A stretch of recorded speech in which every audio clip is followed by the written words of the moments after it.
What is up, everybody? My name is J Raj, and this is the 2020 Visions podcast, where we always see the vision from movies, shows, gaming, comics, and more. It's a big episode today, and we got a lot to talk about when it comes to Avengers Doomsday. The D23 event happened this last week, and there was some more context added on Dr. Doom's character. We got to see a new trailer, and also the X-Men cast. Some of the main people were announced at this event. So we're going to be discussing that and a little bit of some Marvel rumors that we've heard. And also X-Men 97 season 2 just wrapped up. So discussing a little bit of that. And to cap it all off, we got a little bit of WWE talk towards the end. But I'm glad that y'all joined this. This is episode 18. And if you enjoy this video, feel free to drop a like and just subscribe to the channel. Greatly appreciated. Let's get it started. So the D23 event happened this last week, and it started off, we're seeing some of the press that was there. There was a TVA set up. It's directly inspired from scenes from Avengers Doomsday, where the people that were there got to tour through the TVA. But the problem is, it appeared to have been destroyed. There were cracks in the walls. Everything was all busted up. And it kind of confirmed some things. For most people were assuming, okay, Dr. Doom, he's out here getting vengeance for all these heroes thinking that they could cheat time, thinking they could go back without consequences and change their past lives. Nah. Dr. Doom, he's bringing vengeance. And one thing he says, there's a new trailer that dropped, and the thing that Dr. Doom says is, "You are all living stolen lives." What does that mean? I'll tell you what it means. These heroes tried to cheat Tom, and they thought that there wasn't going to be consequence. They're selfish. They don't see the grand scheme of things. But this genius, Victor Von Doom, it's appearing that he's putting them all in their place. And as we look at this trailer, like, this thing is looking intense. It keeps zooming in on the heroes, looking terrified, like they're about to meet their death. Reed Richards gets up in Dr. Doom's face, and he's like, "Did you do this, Victor? Did you do this?" And I'm not a big fan of Pedro Pascal playing that role, but in that moment, I was like, oh, he's bringing the intensity. And it appears that this is a Victor Von Doom that has history with the Fantastic Four, because Sue Storm is talking about how Victor used to be kind and caring, and then he lost everything. I'm assuming his mom and his family, just like the comics. And then he became something else. And so I think this Doom they're dealing with is one that they've never seen him like this before. He has lost everything, maybe to incursions caused by these heroes. And one other thing he says, he starts controlling some sentinels. He goes, just like the Iron Man scene with the explosions in the background. But he's controlling sentinels, and he says hell answers to him. And I'm like, oof, dang. And, you know, we look back, I had heard rumors like a year or so ago that the way that the Avengers movies are going to be portraying Dr. Doom, he might seem like a villain that's kind of on the level of Darth Vader, like seeming that menacing, that powerful. And we can see a glimpse of that in this trailer. But it's exciting because there's been so many fans like, oh, we haven't got enough build up to Doom. It was supposed to be Kang. Nah, just get over it, because this movie seems like it's a Doom origin story. What other Marvel movie has shown a complete origin story for a villain? Huh? Name it. I don't think you can. I mean, anyway, it seems like they're doing that for Dr. Doom. This is more his movie than the Avengers, which in this case I think is how it needs to be. And I am so excited. But one thing we got to ask is, what does Dr. Doom mean by stolen lives? So I'm going to dive into that. With Dr. Doom saying that these heroes are living stolen lives, we have to ask ourselves what that means. Well, let's look at a common theme for some of the Avengers stories. So you got, at the end of Avengers Endgame, we got Steve Rogers. He decides to go back in time and live his life with Captain Carter and grow old with her. We got Wanda Maximoff in WandaVision. She goes back to all these other universes. She's a variant that doesn't belong in those universes, and she tries to create her own kids, except they get taken from her in the end. But she's fiddling with all these other universes. And then you got, for example, Spider-Man. He's wanting to rescue all the villains from Andrew Garfield's universe, Tobey Maguire's universe, send them back with their defects fixed, thinking that it's just going to be all okay. Nah. That's not the multiversal rules. When you go back in time and try to change what happens, it does not change the future for that universe. It creates a branching timeline. And here's the thing, what happens that causes the incursions. All these universes, they have so many similarities that they start running right into each other until kaboom, kablow, rest in peace to Reed. He got hit by an incursion. That's basically what happens. An incursion happens. Two universes collide, destroying both universes. It's because these heroes try to go back making changes, and the universes become so much alike that they kaboom. And in one of those situations, when Peter Parker, he's trying to send all the villains back to their universes with their defects fixed, Doctor Strange, he tries to put a stop to this because he has a lot of multiversal knowledge.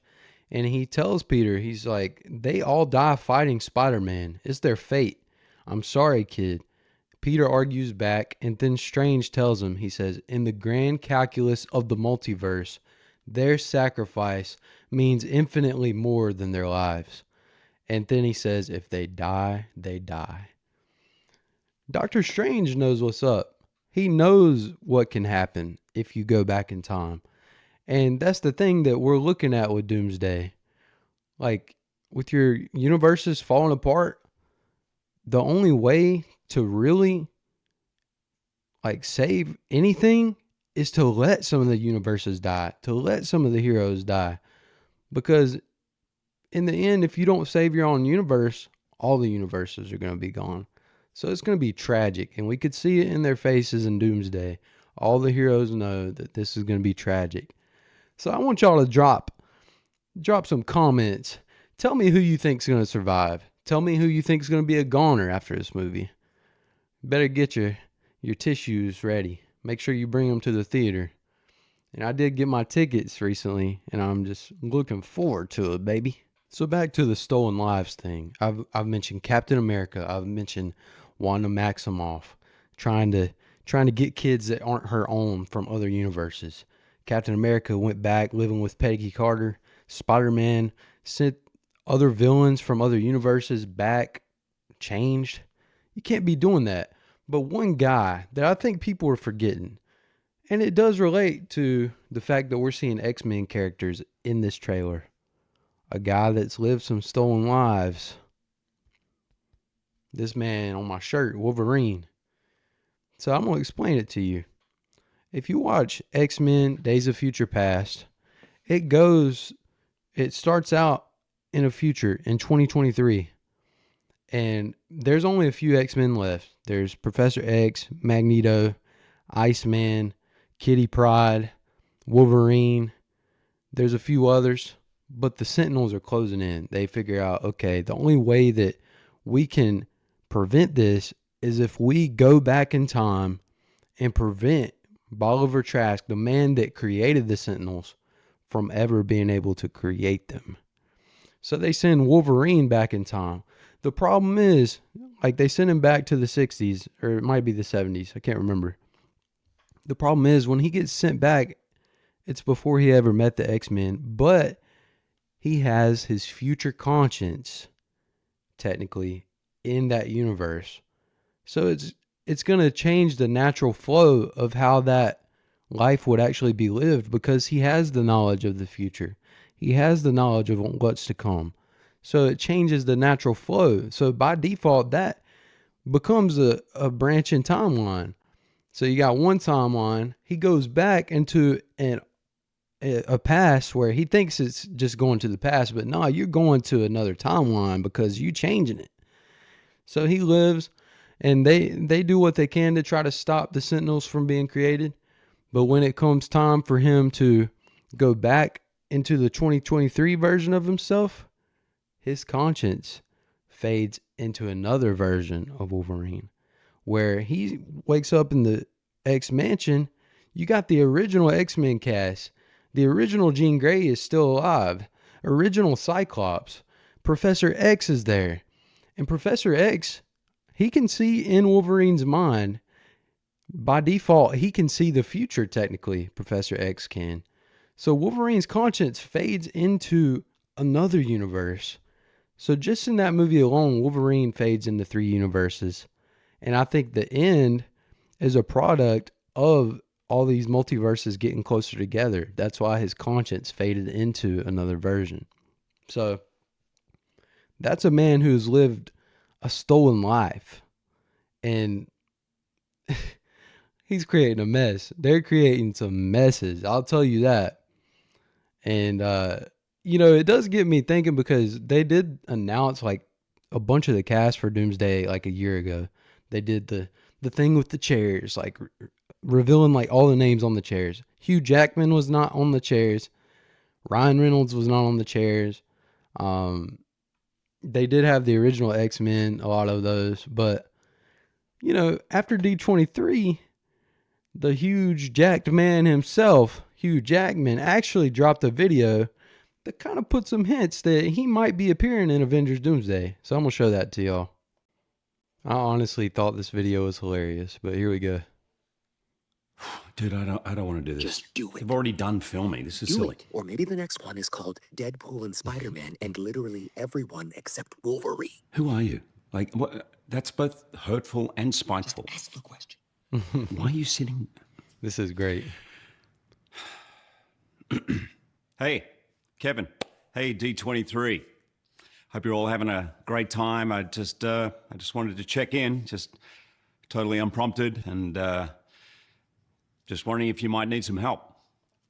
Rounding Rounding out out the cast. rounding out the cast? Dude, they've got like 28 people. Why the hell do they need us? Because we're the golden ones. Bro, we We're need special. you. We're not special. Now follow the fucking script. Okay. So anyway, if you guys need some help rounding out the cast, I'd love to join. And I don't know, I might be able to convince Ryan to appear in Avengers Doomsday, but no pressure. I hate you so much, man. I know, me too. All right. So that was it. And, I was kind of thinking, I wonder, like, if they are ever going to announce more cast, or, they're just going to leave some surprises. I mean, to me, this kind of gives it away. Okay. We can expect Hugh Jackman and Ryan Reynolds' Deadpool to appear in Avengers Doomsday. Most people already figured that was going to happen, but now, honestly, it's basically confirmed. And I'm so excited. I mean, I wonder if it's going to be the version of him in the original X-Men, or if it's going to be the version that was in Deadpool and Wolverine that was kind of like an alternate version. Will it be that version because he went into Earth 616 with Deadpool and Gambit at the end of Deadpool and Wolverine? So original Wolverine or Deadpool and Wolverine version of Wolverine? We'll see. But one thing I kind of think about Wolverine, his mind can easily be controlled. And I want to keep an eye on that. Could we possibly see Wolverine like getting mind controlled? Because a while back I heard rumors that Wolverine is going to be in some crazy tragic scene in Avengers Doomsday. But I don't know. I'm just excited. We're going to be seeing the huge Jackman himself, Hugh Jackman, and probably Deadpool. So yeah, that's pretty sick. While I am excited about it, part of me, this past year, I've kind of started to do something. Like when I see a movie that I'm excited about, part of me like resists watching trailers. Like I might watch the first trailer, but then I kind of learned to just not watch all the trailers. Because here's the thing, Disney is notorious for showing way too much in their trailers. and just in their promoting in general for their stuff. Like, although this is cool seeing Hugh Jackman and Ryan Reynolds, in the background talking, I personally wish they would keep some stuff under wraps so you could leave some room for us to be surprised. That was what was cool about Deadpool and Wolverine is like the Blade cameo and Elektra and Gambit. They didn't give that away at all beforehand. So that was like an awesome surprise. Just imagine the pop. I'm speaking in WWE terms, but imagine the pop of the crowd if Wolverine popped up unannounced. I just think they're so focused on promoting this movie, marketing, getting as many people in the theaters as they can. And they know that there's an older set of fans, that watch the original stuff that are crazy about Hugh Jackman. They want them to be willing to come watch the movie too. But in a way, I wish they showed less in their trailers and kept more surprises, able to happen. But it is what it is. I mean, it's going to be like a 3-hour movie. I'm sure it's going to be enjoyable. And there is still a lot of stuff we haven't seen in the trailers. So back to the D23 event, another big time thing that happened was the core cast for the X-Men in the future Mutant Saga movies was announced. We already knew Sadie Sink is Jean Grey. A dude by the name of Kit Connor is going to be playing Cyclops. Christopher Abbott is playing Professor X. Samara Weaving is Emma Frost. Indy Neverett is Rogue. Maya Boyd is Storm. And Adam Driver is going to be playing Mr. Sinister. So I do think it's awesome we're getting the cast, like some of the core people. The ones that really stood out to me is Kit Connor as Cyclops. That dude, he's someone else who's played in The Long Walk. Him and the new actor that's going to be playing Black Panther, they played in The Long Walk together. And Kit Connor, I mean, his role in there, like I've said before, if you can make a movie where you're just walking the road talking, if you can make that interesting and you're one of the lead members, then you got some range as an actor. And so that's one of the castings I'm excited for. Kit Connor as Cyclops.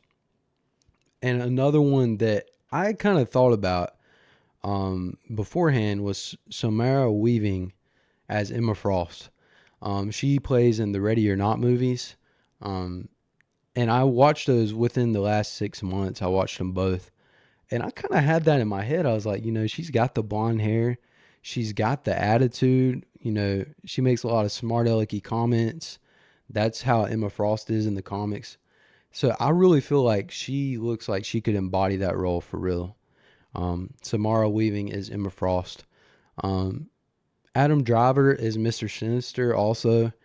He's kind of got that dark, like, vibe to him. Like, I definitely feel like he could pull off, like, the suit that Mr. Sinister wears. Just get the real white makeup on him, make him look real scary. I could see Adam Driver doing that. My beef with this casting, and there's going to be so many people that disagree, is the Rogue casting. Indy Neverett.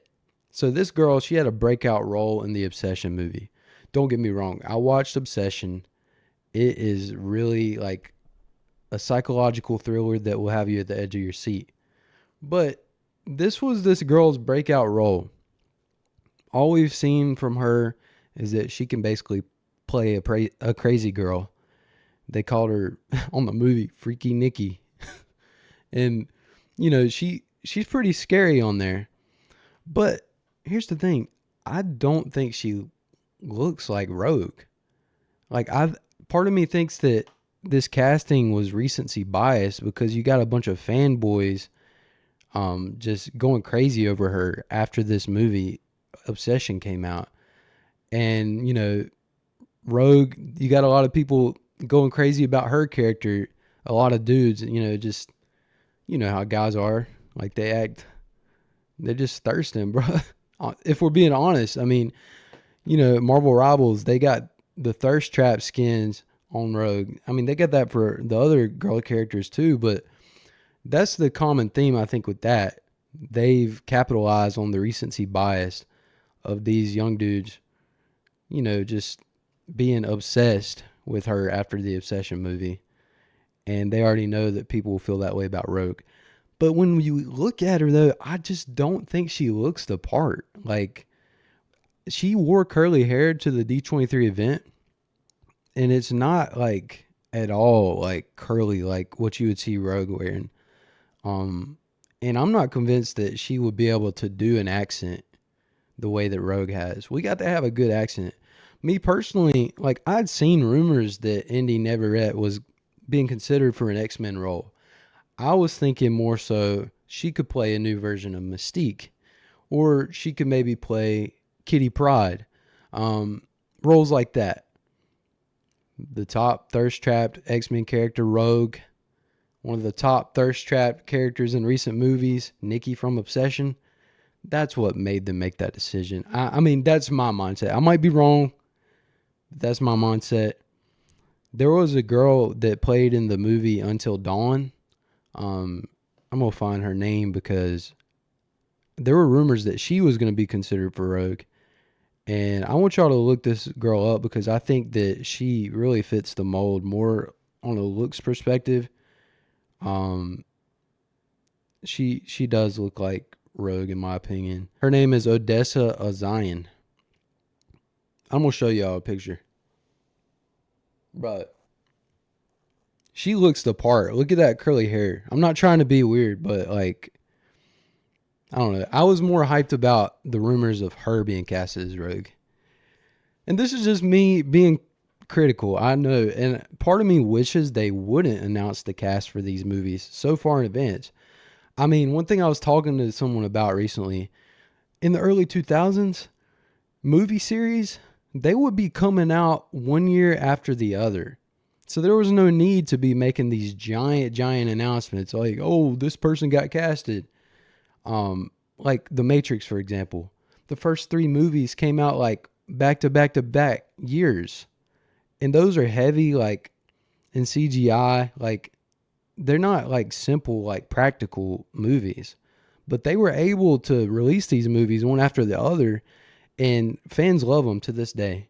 So part of me just doesn't like the way that it is nowadays. Announce a movie that's like 2 or 3 years in the future, and then you give these fans all this stuff to be skeptical about. Part of me thinks it kind of takes away from the experience. And this relates to the trailer stuff. I wish they would show less. I wish they would give us less information. We're living in a day and age where this is at our fingertips. We got unlimited access to information, but I would kind of rather go in a theater being surprised and being like, oh, that's who they put as Rogue. Oh, that's who they put as Emma Frost or Cyclops. I'd rather figure that out in the theater. But anyway, that's just me. I'm excited about the Mutant Saga. I just hate that we have so long to be skeptical and to be wondering about this stuff. I probably sound just like very critical, but that's just my thoughts about it. Drop a comment how you feel about this stuff though, and about the X-Men casting in general. One more thing though about me being critical of the Rogue casting. I think that the reason I'm putting so much emphasis on this is because one thing fans want is for this new Mutant Saga to show the X-Men looking like the comic books. The old X-Men movies, they were wearing dull black suits, nothing like the comics. They didn't look like the comic characters. And I just want these next movies to really look like the characters from a comic page. So I think that's why I'm being critical about that. I just wanted to say that. I want the vibrant suits, and I want people that would look like the characters.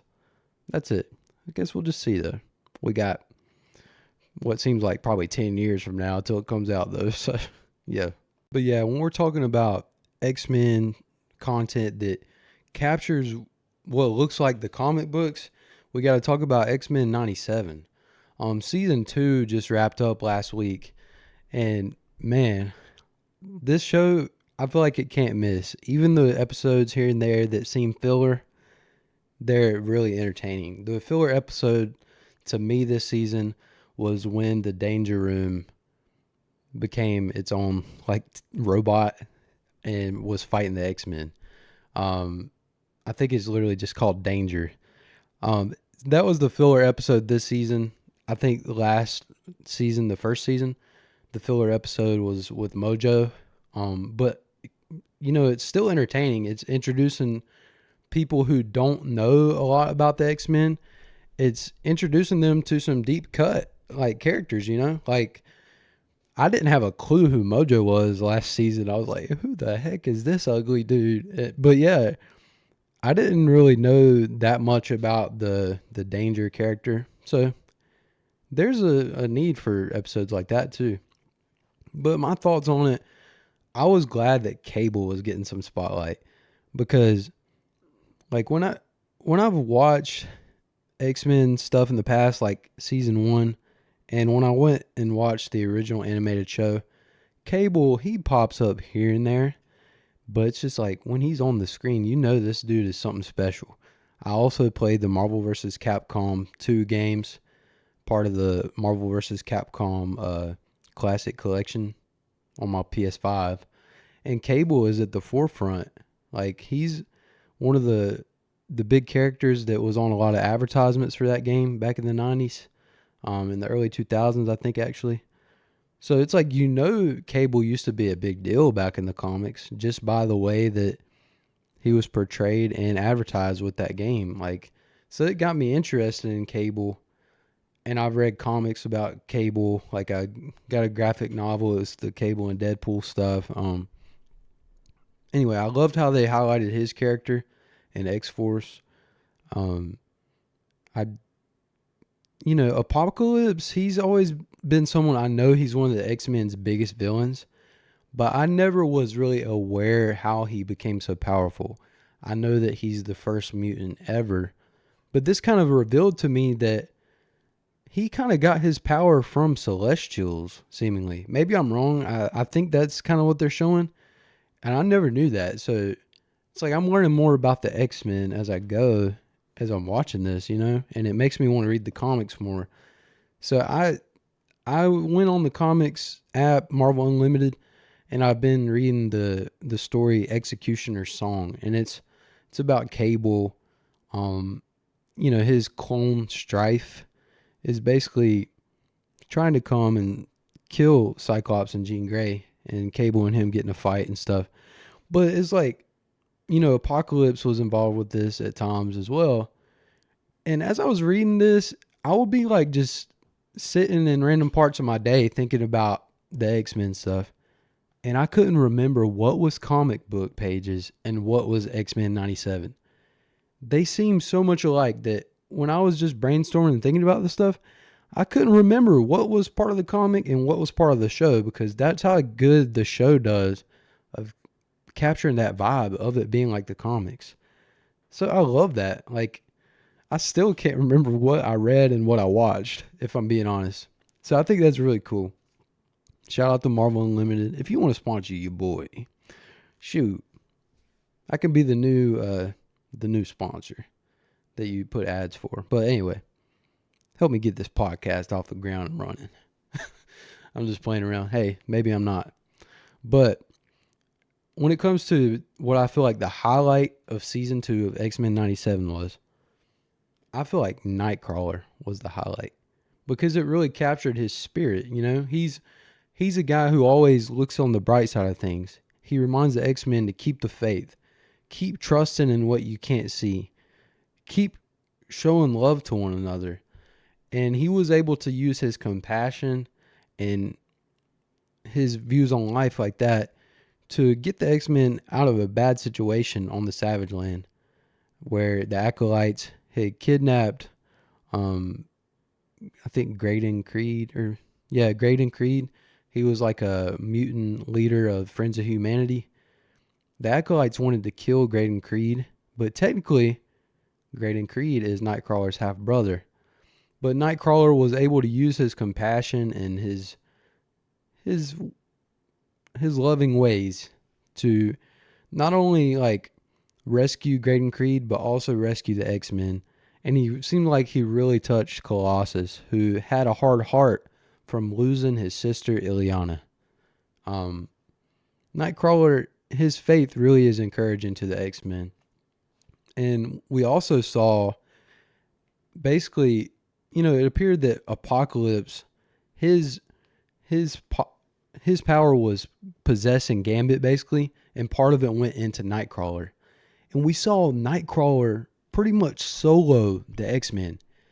He fought, he had 2 swords in his hand, 1 in his tail. Nightcrawler about soloed the X-Men. He was putting them to school, giving them the work.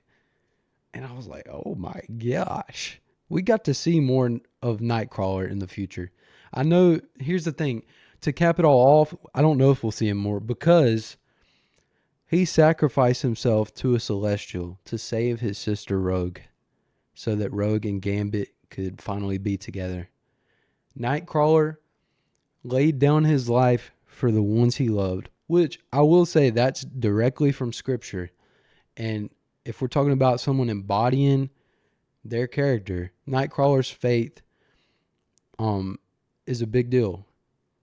And so he literally laid down his life for one that he loved, just like what Scripture says. I thought it was just an awesome capture of who his character is. And yeah, but I do want to see more Nightcrawler. I guess if we don't see him on X-Men 97, I hope that maybe Marvel Rivals could give us Nightcrawler as a character sometime soon. He will be sick. Got the 2 swords, the tail, the portals. Come on, please, Marvel Rivals, give it to us. We are going to see him in Doomsday, but he might be, meeting God after that. But we'll see what happens. That's how I felt about X-Men 97 Season 2, though. It was pretty good. I don't know if I want to compare it to Season 1 yet, but they're both crazy good watches. So y'all should check it out. One more thing that has to do with the X-Men, and then I'm going to move forward. I know this has been very X-Men heavy, but in about a month, we got the Wolverine game coming out for PS5, baby. Ugh, yeah. But they're releasing a bunch of trailers now. And it's kind of going back to the same thing. Are they giving too much away? I don't know. The game, at the end of the day, it looks sick. And you best believe I'm going to be making some gameplay videos. And I'm posting them on my YouTube. Getting that game as soon as it comes out. So stay tuned for J-Raj Gaming. Because we're going to be playing Wolverine. I don't know if it'll be a complete playthrough. But we'll be posting some gameplay. So stay in tune for that. Also, one more thing regarding Marvel before I move on to a little bit of WWE stuff is there's been a few things that have happened that, like, one of them that I'm kind of disappointed about is that the Wonderman show got canceled. Season 2 did. Wonderman, the first season, it seems like they didn't advertise it that much. I didn't really know what to expect. I kind of figured it would not be that good. But when I watched Wonderman, I got to see his dynamic with Trevor Slattery.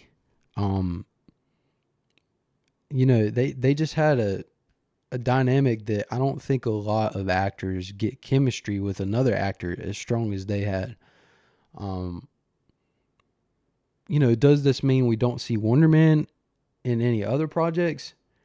I don't know. Personally, I think it'd be cool to see Wonderman in Secret Wars. I was into it. I think a lot of the backlash there has been a lot of backlash since they announced they were canceling it. So, yeah. But some cool Marvel news that I recently seen was that supposedly Thunderbolts 2, Marvel is hoping to put Bullseye and Abomination as a part of the Thunderbolts group in Thunderbolts 2. That seems like a natural progression for Bullseye, definitely, because he started working under Mr. Charles in the Daredevil Season 2. And Mr. Charles works for Valentina, who is over the Thunderbolts. So Bullseye seems like a natural choice to come in. Abomination, we hadn't really seen him until Shang-Chi. He's in a fighting club fighting Wong. A welcome surprise that was. So, I mean, Abomination's a really cool character, like a villain. I mean, if you ain't got nothing for him, just throw him in the Thunderbolts. I mean, in the comics, the Thunderbolts have an interchangeable roster. Like, there's constantly new villains being recruited. Because they want to have an excuse to beat on some people without getting put in prison for it. So, yeah. Bullseye and Abomination being part of Thunderbolts too. I'm down for that, baby. But I wouldn't be surprised if, like, Yelena and John Walker and a big portion of that group is going to be gone, either actually a goner, if you know what I mean, after Doomsday, or maybe they just get tired of Valentina and tell her, hey, we ain't working for you no more. So they're going to need a new roster. Bullseye and Abomination is a good start. So yeah, bring it to me. Bullseye needs to be in the broader MCU, especially the Wilson Bethel portrayal of him. It's top tier, I'm telling you guys. And if you ain't watched Daredevil, watch it. Start out with the original show.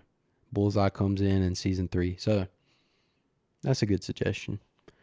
But now I'm going to kind of talk about a brief bit of WWE news, and then we're going to be wrapping this thing up. Recently with WWE, I'll admit I haven't kept up with it quite as much until like the last month or month and a half or so. I've been trying to get back in the groove of it, and I'm going to just tell y'all about a few things I'm excited about. First off, I'm happy that my boy Chad Gable finally got his hands on the IC championship, baby.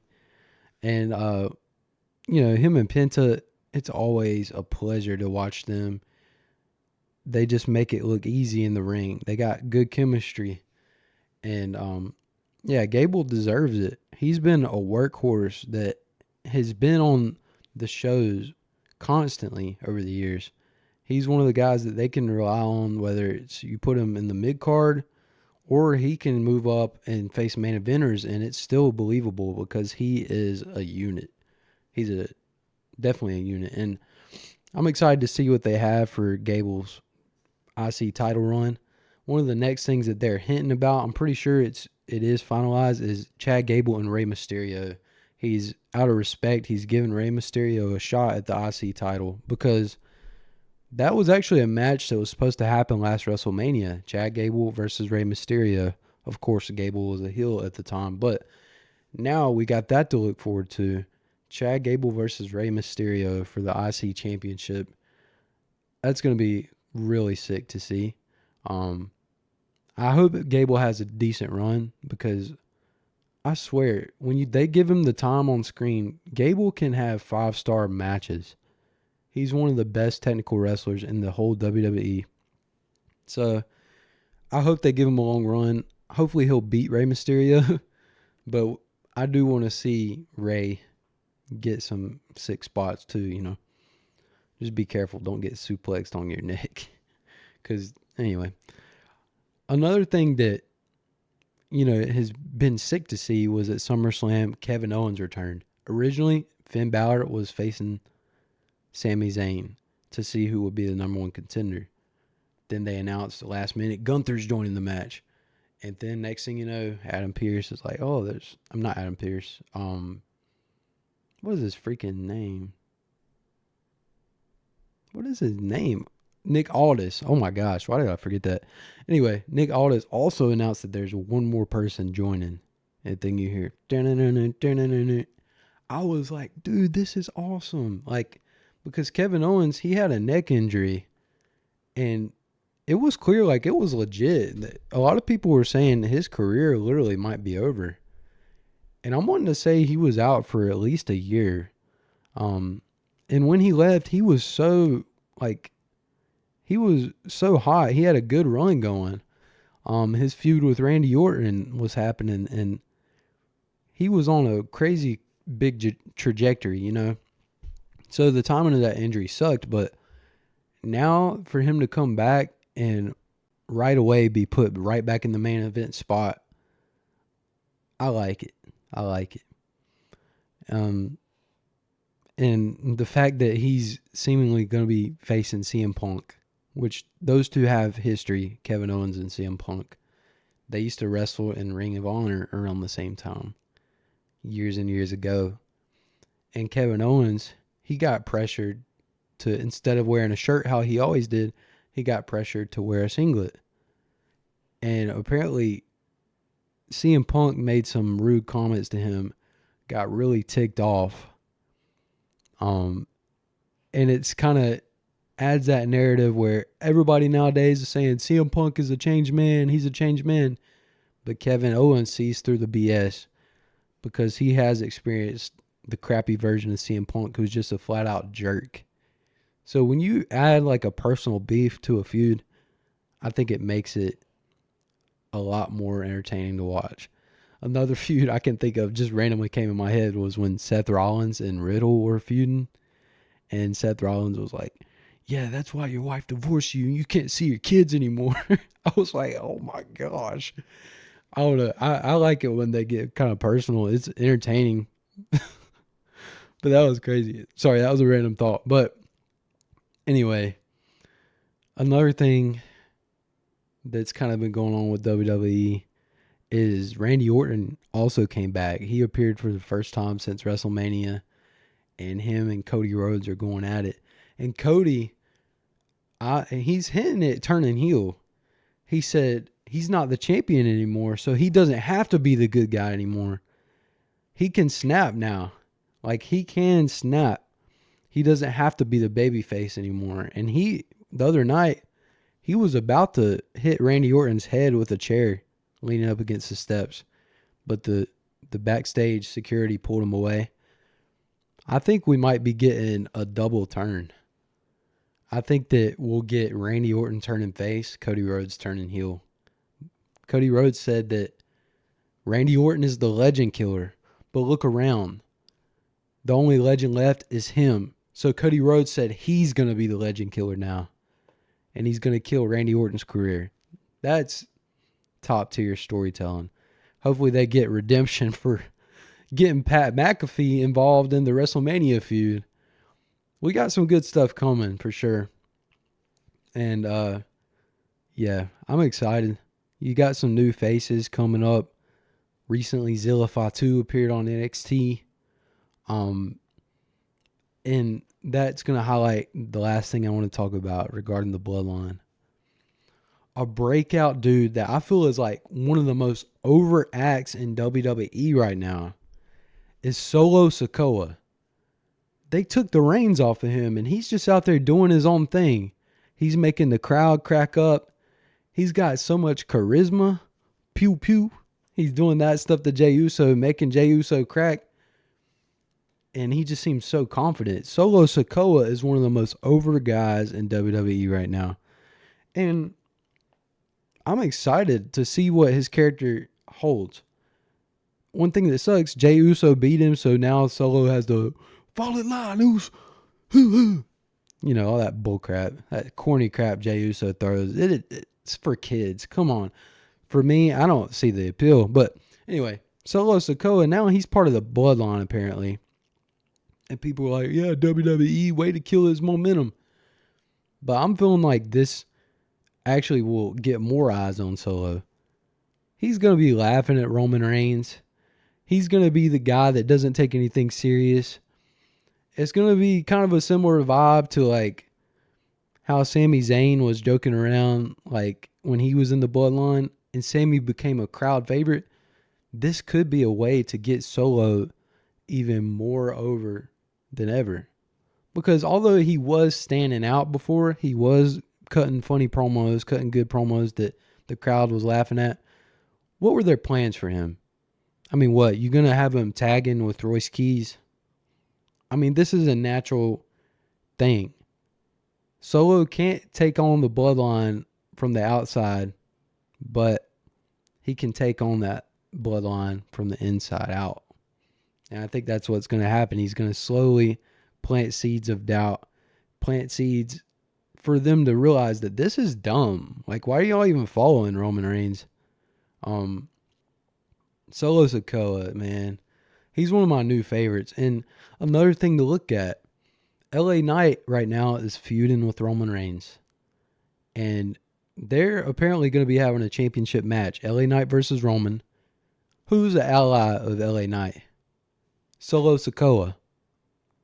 While I don't think that Solo is going to do it this fast, is it possible, though, that maybe Solo would interfere in LA Knight's match with Roman Reigns and make LA Knight win the championship and give us what we've all wanted for years now, with everybody saying LA Knight, yeah, the champ. Bruh, if that's what they got for Solo, bring it here. Bring it here. Right in Roman's throat. I think that would be sick to see. But who knows? Solo being part of the bloodline could be just entertaining, like with this version of him. It could be something we actually want to see for a while longer. But that is something that could go down. Anyway, it's been a hot minute since I talked about WWE stuff, but I intend on talking about it more. And this has been a longer episode than my last couple, but I appreciate anybody who's joining into this. And, just feel free to drop comments on any of this stuff, whether it has to do with the X-Men, whether it has to do with Avengers Doomsday, whether it has to do with a comic recommendation, because I like doing comic book overviews. I've just kind of been in a slouch recently, so I haven't done them the last few episodes. But that could be something else. Drop comments of comics I should read. I'd be down for that. I got the app. I got some books. I know some stores I can go buy some at. But yeah, this has been the 2020 Visions podcast. Like I said, we always see the vision for movies, games, shows, comics, more. And, you see this train, it's rolling. It is rolling. Chugga, chugga, chugga. You might as well hop on. Subscribe. Join the crew. But yeah, I just appreciate y'all watching. And I hope that y'all have a blessed week. I'm real grateful for y'all. I'll see you.